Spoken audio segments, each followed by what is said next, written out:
The time comes when we shall redeem our pledge, not wholly or in full measure, but very substantially.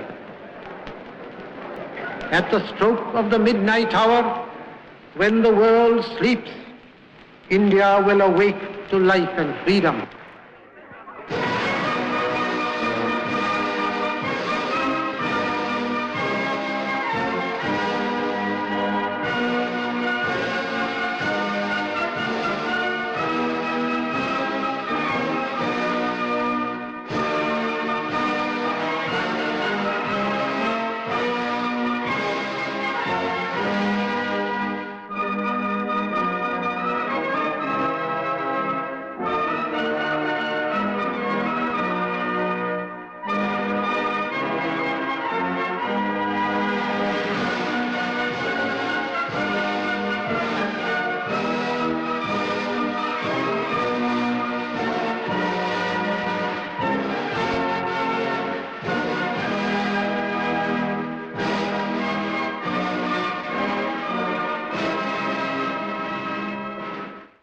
Jawaharlal Nehru Bharat के पहले प्रधानमंत्री जिन्होंने हिंदुस्तान के आजाद होने के बाद देश को एक नई दिशा दी। ये नेहरू ही थे जिनकी सोच और मेहनत ने भारत के रूप में जन्मे एक नए बच्चे को पाल पोस कर इस लायक बना दिया कि आज वो विकासशील देशों की कतार में ऊंचे पायदान पर खड़ा है। पंडित जवाहरलाल नेहरू का जन्म 14 नवंबर 1889 को उत्तर प्रदेश के इलाहाबाद में हुआ था। जवाहरलाल नेहरू के पिता का नाम मोतीलाल नेहरू था, जो उस जमाने के सबसे धनी वकीलों में से एक थे। उनकी मां का नाम स्वरूप रानी था। नेहरू कश्मीरी वंश के सारस्वत ब्राह्मण थे। जवाहरलाल नेहरू ने दुनिया के कुछ बेहतरीन स्कूलों और विश्वविद्यालयों में पढ़ाई की थी। उन्होंने अपनी स्कूली शिक्षा हैरो से और कॉलेज की शिक्षा ट्रिनिटी कॉलेज लंदन से पूरी की थी। इसके बाद उन्होंने अपनी लॉ की डिग्री कैम्ब्रिज विश्वविद्यालय से पूरी की। नेहरू इंग्लैंड में 7 साल रहे और उन्होंने वहां के फैबियन समाजवाद और आयरिश राष्ट्रवाद के लिए एक तर्कसंगत दृष्टिकोण विकसित किया। जवाहरलाल नेहरू 1912 में भारत लौटे और वकालत शुरू की। 1916 में उनकी शादी कमला नेहरू से हुई। 1917 में Jawaharlal Nehru home rule league में शामिल हुए। राजनीति में उनकी असली दीक्षा 2 साल बाद सन 1919 में हुई, जब वे महात्मा गांधी के संपर्क में आए। उस समय महात्मा गांधी ने रॉलेट अधिनियम के खिलाफ एक अभियान शुरू किया था। नेहरू महात्मा गांधी के सक्रिय लेकिन शांतिपूर्ण सविनय अवज्ञा आंदोलन के प्रति खासे आकर्षित हुए।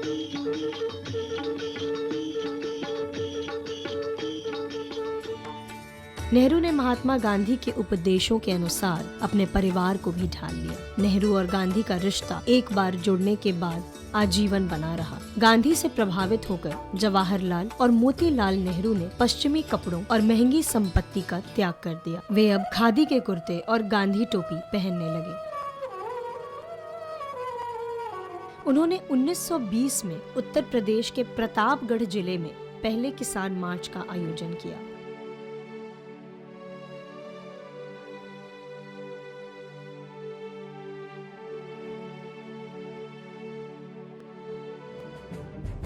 जवाहरलाल नेहरू ने 1920 से 1922 तक चले असहयोग आंदोलन में सक्रिय हिस्सा लिया और इस दौरान पहली बार गिरफ्तार किए गए। हालांकि अंग्रेजी हुकूमत ने उन्हें कुछ महीनों बाद ही रिहा कर दिया।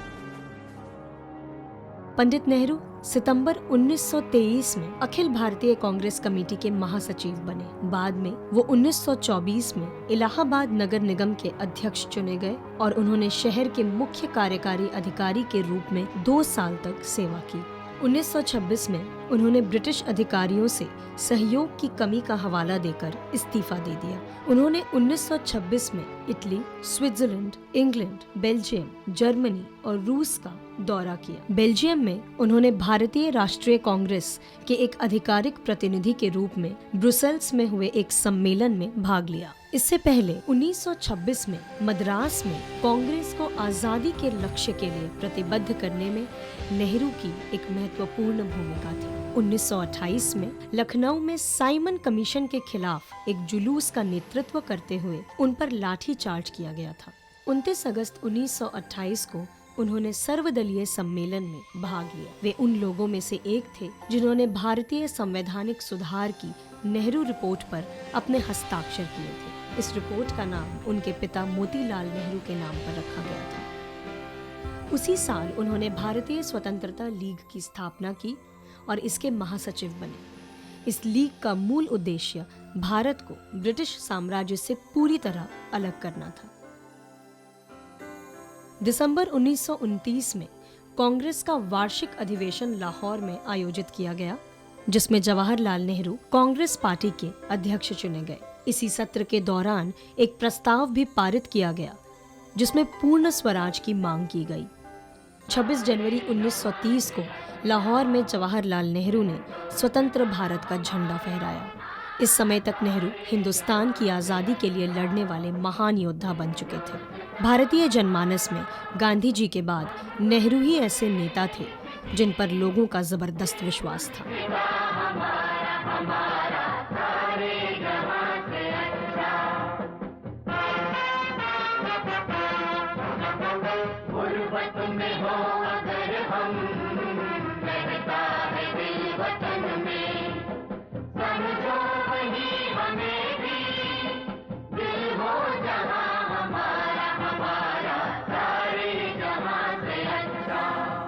गांधी जी ने जब 1930 में सविनय अवज्ञा आंदोलन का आह्वान किया, तब पूरे देश का माहौल अंग्रेजी सरकार के खिलाफ हो चुका था। लोग सरकार की दमनकारी नीतियों से तंग आ चुके थे। आंदोलन खासा सफल रहा और इसने ब्रिटिश सरकार को प्रमुख राजनीतिक सुधारों की जरूरत को स्वीकार करने के लिए मजबूर कर दिया।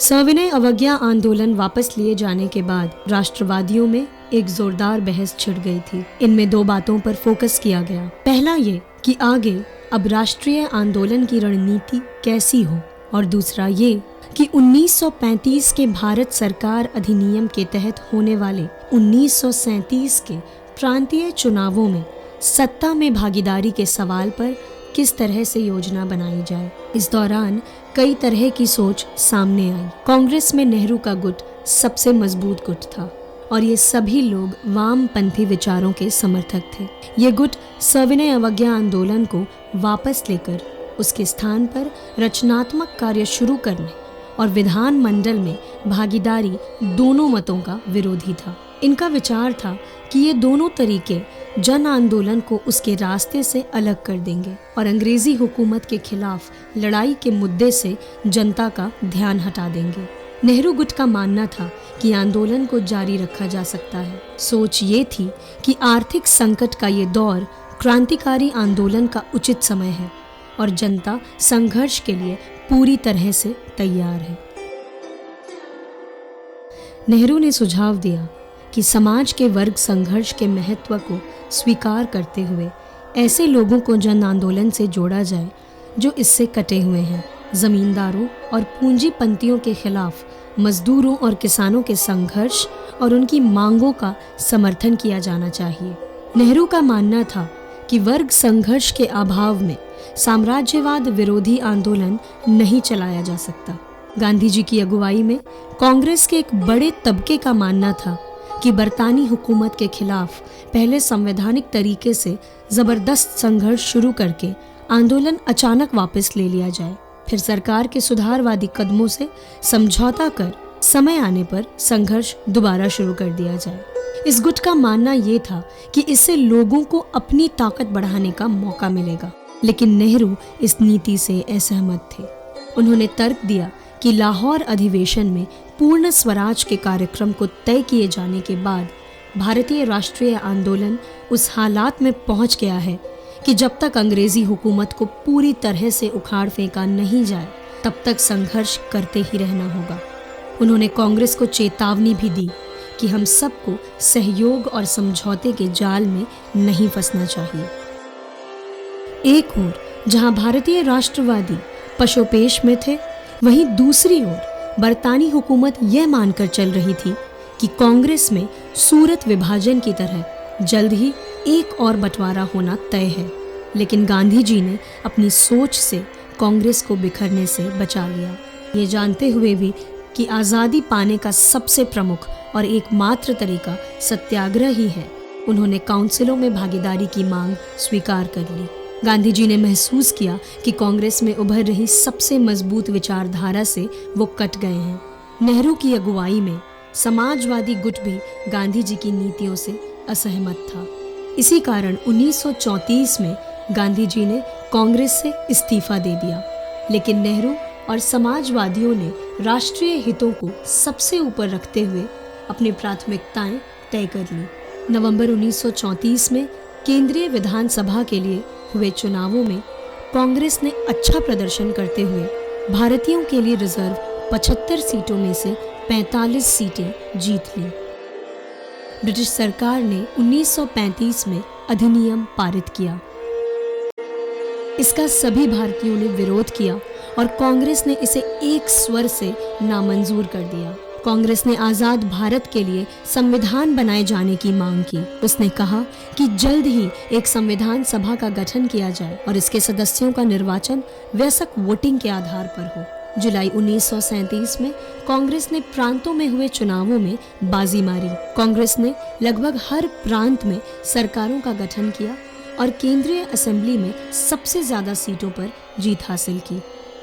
1940 के बाद बरतानी हुकूमत ने अड़ियल रवैया अपना लिया और कहा कि कांग्रेस जब तक मुस्लिम नेताओं के साथ समझौते को तैयार नहीं होती तब तक भारत में किसी प्रकार का संवैधानिक सुधार संभव नहीं है। इसी बीच सरकार ने प्रेस की आज़ादी, अभिव्यक्ति की आज़ादी, संगठन बनाने का अधिकार समेत कई चीजें छीन ली। 1940 के अंत में कांग्रेस के आग्रह पर गांधी जी ने फिर से कमान संभाली और सीमित सत्याग्रह शुरू करने का निश्चय किया। ये तय किया गया कि हर इलाके में कुछ चुने हुए लोग व्यक्तिगत सत्याग्रह करेंगे और गांवों में अपना संदेश फैलाते हुए दिल्ली की ओर मार्च करने का प्रयास करेंगे। 17 अक्टूबर 1940 को विनोबा भावे को पहला और जवाहरलाल नेहरू को दूसरा सत्याग्रही बनाया गया।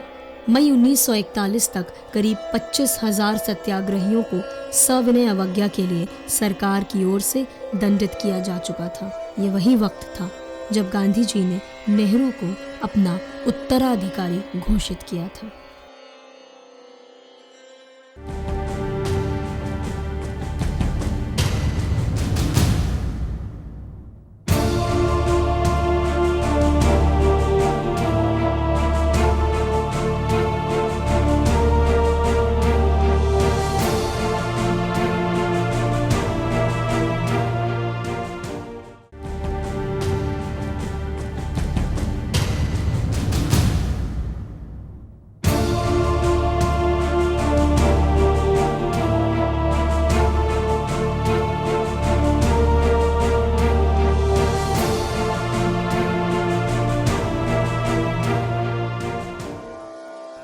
समय के बदलते दौर के साथ देश के अलग अलग हिस्सों में आंदोलन चलता रहा।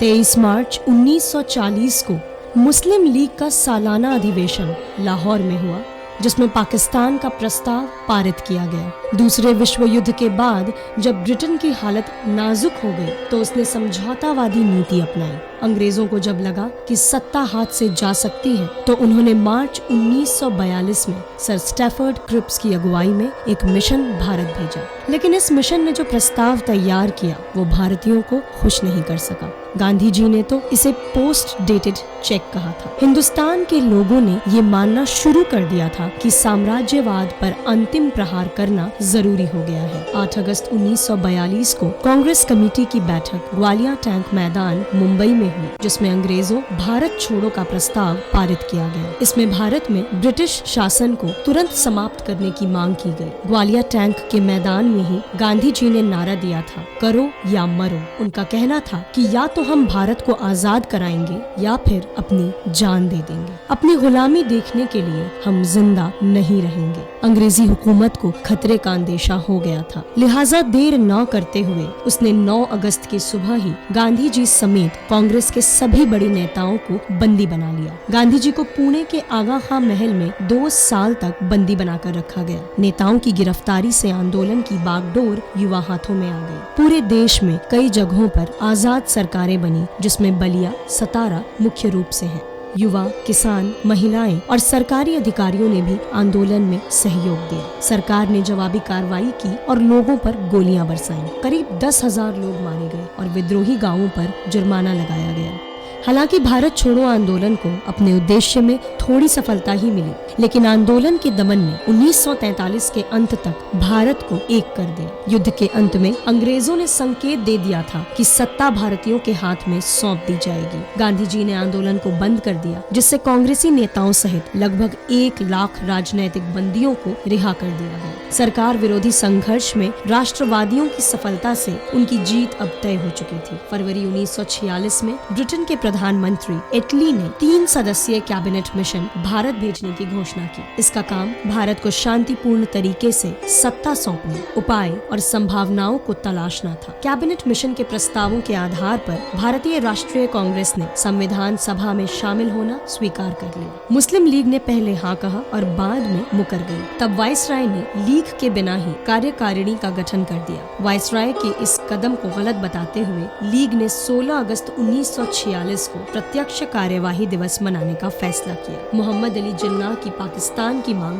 भारी पड़ी और इस दिन देश में कई जगहों पर भयानक दंगे हुए। नोआखली, सिलहट, बिहार समेत कई इलाकों में सांप्रदायिक दंगे हुए। अकेले कलकत्ता में करीब 7,000 से अधिक लोग मारे गए।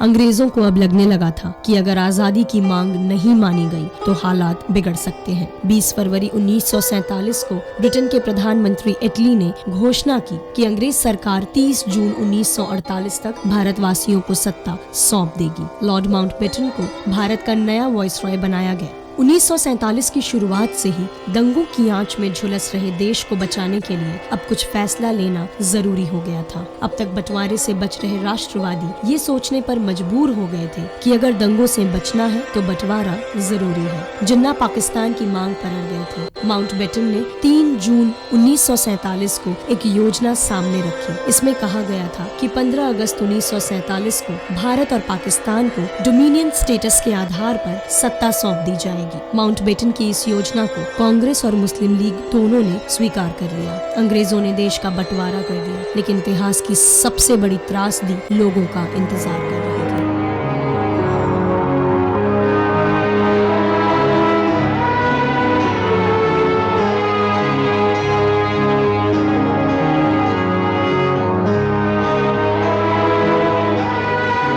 पूरे देश में दंगे भड़क उठे, सरेराह कत्लेआम होने लगा।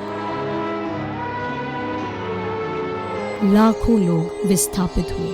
15 अगस्त 1947 को भारत को 2 आजाद देश भारत और पाकिस्तान में बांट दिया गया। 1947 में आजादी मिलने के बाद नेहरू को अंतरिम प्रधानमंत्री बनाया गया। 1952 में पहले आम चुनाव हुए, जिसमें कांग्रेस पार्टी भारी बहुमत से सत्ता में आई और पंडित जवाहरलाल नेहरू भारत के पहले प्रधानमंत्री बने। नेहरू के समय में एक अहम फैसला भाषाई आधार पर राज्यों के पुनर्गठन का था। इसके लिए 1956 में राज्य पुनर्गठन कानून पास किया गया। कश्मीर, जिस पर भारत और पाकिस्तान दोनों दावा कर रहे थे, नेहरू के प्रधानमंत्रित्व काल में लगातार एक समस्या बना रहा। संघर्ष विराम रेखा को समायोजित करके इस विवाद को निपटाने की उनकी प्रारंभिक कोशिशें नाकाम रही और 1948 में पाकिस्तान ने बलपूर्वक कश्मीर पर कब्जा का असफल प्रयास किया। हालांकि पाकिस्तान को इस युद्ध में मुंह की खानी पड़ी, लेकिन कश्मीर समस्या आज भी जस की तस बनी हुई है।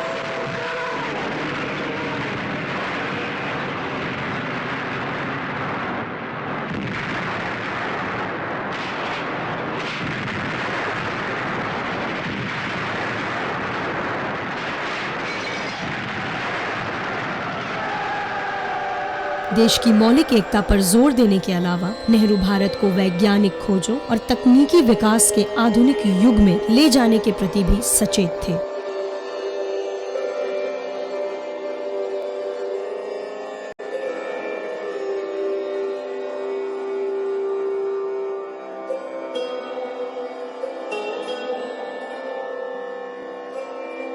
साथ ही उन्होंने अपने देशवासियों में गरीबी और अछूतों के प्रति सामाजिक चेतना की जागरूकता पैदा करने और लोकतांत्रिक मूल्यों के प्रति सम्मान पैदा करने का भी कार्य किया। उन्हें अपनी एक उपलब्धि पर विशेष गर्व था कि उन्होंने प्राचीन हिंदू सिविल कोड में सुधार करके अंततः उत्तराधिकार और संपत्ति के मामले में विधवाओं को पुरुष के बराबर अधिकार प्रदान करवाया। अंतर्राष्ट्रीय स्तर पर नेहरू का सितारा अक्टूबर 1956 तक बुलंदी पर था। 1956 में सोवियत संघ के खिलाफ हंगरी के विद्रोह के दौरान भारत के रवैये के कारण उनके गुट निरपेक्ष नीति की जमकर आलोचना हुई। संयुक्त राष्ट्र में भारत अकेला ऐसा गुट निरपेक्ष देश था जिसने हंगरी पर आक्रमण के मामले में सोवियत संघ के पक्ष में मत दिया। इसके बाद नेहरू को गुट निरपेक्ष आंदोलन के आह्वान की विश्वसनीयता साबित करने में काफी मुश्किल हुई। स्वतंत्रता के आरंभिक वर्षों में उपनिवेशवाद का विरोध उनकी विदेश नीति का मूल आधार था, लेकिन 1961 के गुट निरपेक्ष देशों के बेलग्रेड सम्मेलन तक नेहरू ने उपनिवेशवाद की जगह गुट निरपेक्षता को सर्वोच्च प्राथमिकता देना शुरू कर दिया था। लेकिन 1962 में चीन की दगाबाजी ने उन्हें अंदर तक हिला दिया। हिंदी चीनी भाई भाई का नारा उस समय बेमानी साबित हो गया जब सीमा विवाद को लेकर 10 अक्टूबर 1962 को चीनी सेना ने लद्दाख और नेफा में भारतीय चौकियों पर कब्जा कर लिया। नेहरू ने इसे जानबूझकर की गई कार्रवाई बताया। नवंबर में एक बार फिर चीन की ओर से हमले शुरू हुए। हालांकि चीन ने एक तरफा युद्ध विराम की घोषणा कर दी। तब तक 1300 से ज्यादा भारतीय सैनिक मारे जा चुके थे। पंडित नेहरू के करियर का यह सबसे बुरा दौर साबित हुआ। उनकी सरकार के खिलाफ संसद में पहली बार अविश्वास प्रस्ताव पेश किया गया। जनवरी 1964 ईस्वी में जब वे भुवनेश्वर कांग्रेस अधिवेशन में भाग ले रहे थे, तभी वे गंभीर रूप से अस्वस्थ हो गए। यद्यपि कुछ दिनों के लिए उनके स्वास्थ्य में थोड़ा सुधार अवश्य हुआ, नेहरू के स्वास्थ्य में गिरावट के लक्षण दिखाई देने लगे। उन्हें 1963 में दिल का हल्का दौरा पड़ा। इसके बाद जनवरी 1964 में उन्हें और दुर्बल बना देने वाला दौरा पड़ा। कुछ ही महीनों बाद तीसरे दौरे में 27 मई 1964 को उनकी मृत्यु हो गई।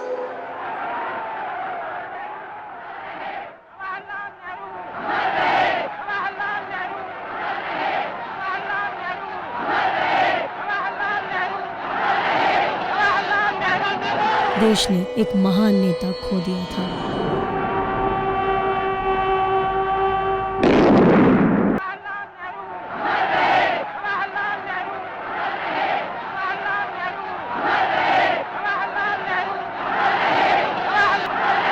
पर नेहरू हम हिंदुस्तानी के दिलों में आज भी चाचा नेहरू के नाम से बसे हुए हैं।